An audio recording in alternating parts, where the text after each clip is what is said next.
पीछे दौरे पे आजकल क्षेत्र में आया हूँ और इससे पहले शिमला भी मुझे कुछ जेबीटी टीचर साहिबान मिले जो कुछ मेरे क्षेत्र से संबंध रखते हैं, कुछ ज़िला शिमला के क्षेत्र से संबंध रखते हैं। तो निश्चित रूप से काफ़ी अरसे से वो अपने हड़ताल बैठे हैं और कुछ मांगे उनकी है। अब वो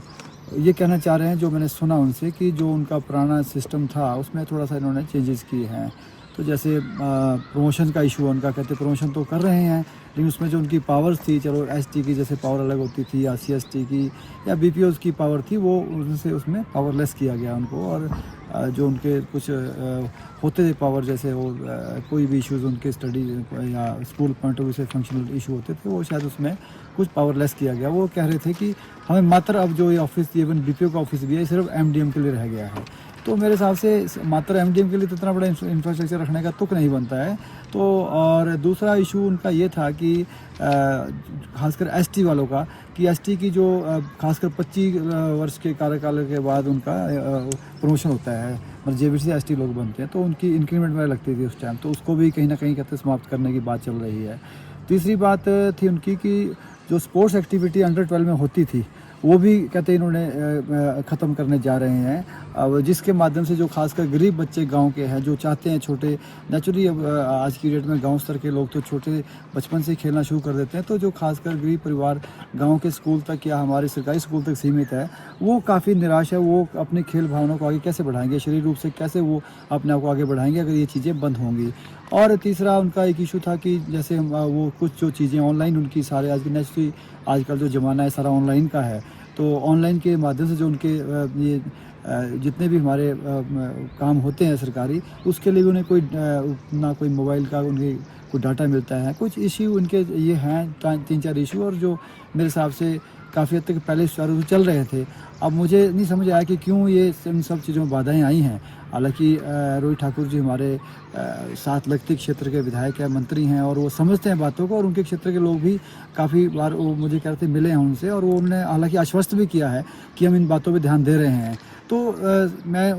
इन लोगों की जो बात है अपने माध्यम से, आपके माध्यम से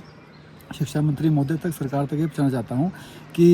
मुझे जब आप पॉजिटिव हैं, आप पॉजिटिव रिस्पांस आपने दिया है इनको, तो ये कहाँ पे फाल अटकी हुई है, क्यों इनके काम नहीं हो रहे हैं? अब वो कुछ लोग कह रहे हैं कि इसमें कहीं ना कहीं जो आला अधिकारी लोग हैं वो बाधा उत्पन्न कर रहे हैं। तो मेरे हिसाब से गवर्नमेंट की विल पावर पॉलिटिकल होनी चाहिए। कुछ हद तक जब हमने इनको वादे किए हैं, सरकार को जब लोगों ने बनाने में अपना क्या कहते हैं समर्थन दिया है, तो निश्चित रूप से आज हमारा फर्ज बन जाता है, पॉलिटिकल हो सकते हैं, बैठ उसके इनका समाधान निकाला जा सके, ताकि ये जो इनकी हड़ताल खत्म होता है। कोई भी परिवार है, चाहे सरकार भी एक तरह का परिवार होता है, सरकार है, परिवार है, निश्चित रूप से परिवार में, चाहे सरकार के परिवार में बहुत तरह की डिमांडें आती है, और मैं भी समझता हूँ कि सारी डिमांडें भी करना संभव नहीं है। लेकिन मेरे हिसाब से अगर मिल बैठ के हम बात कर सकते हैं, कुछ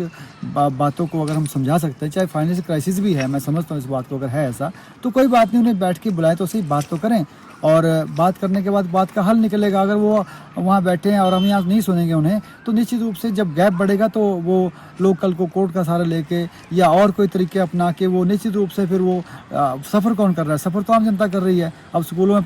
पढ़ाई जो प्रभावित हो रही है, या जो बच्चों में जो क्या कहते हैं दिक्कतें आ रही है, आगे स्कूल में उनको शिक्षक नहीं मिल रहे हैं, वो अपने हड़ताल में बैठे हैं, तो निश्चित रूप से सफ़र तो आम पब्लिक कर रही है ना इसमें। अब वो भी अपनी मांग को लेके अड़े हुए हैं, हमारे जो शिक्षक साहिबान हैं, और उनकी मैं बात सुनूं तो एक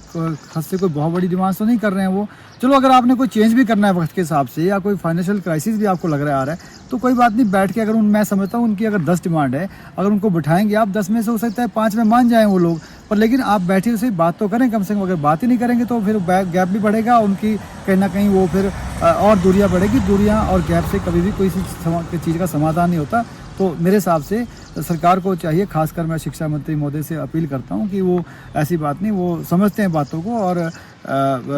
ये भी समझते हैं कि पॉलिटिकल फैसले क्या होते हैं और ब्यूरोक्रेटिक फैसले क्या होते हैं। और मेरे हिसाब से ये पॉलिटिकल विल का फैसला है, और जब लोग आपसे ये अपेक्षित हैं और अपेक्षा कर रहे हैं, जिनको आपने वादे किए हैं उस टाइम सरकार बनाने के लिए, तो निश्चित रूप से कुछ ना कुछ उनकी बातें सुनी जानी चाहिए, और जो बातें हो सकती है उनको जस्टिफाइड करके उन्हें अमल कराना चाहिए। और मेरे हिसाब से ये बात अगर बैठ के करें तो बात बन जाएगी। रोहित जी सुलझे हुए नेता है, ऐसा नहीं कि बात समझते नहीं है। मुझे लगता है कहीं ना कहीं जो मैं समझ रहा हूँ इसमें ब्यूरोक्रेटिक एंड पे इसमें कहीं ना कहीं दिक्कत आ रही है, तो उसको मेरे हिसाब से मुख्यमंत्री महोदय को और मंत्री महोदय को अपनी पॉलिटिकल विल पावर को यूज करके इन बातों को जो क्या कहते हैं आज अपना ये हड़ताल है, इसका समाधान कोई ना कोई ढूंढ के आगे इसका हल निकालना चाहिए।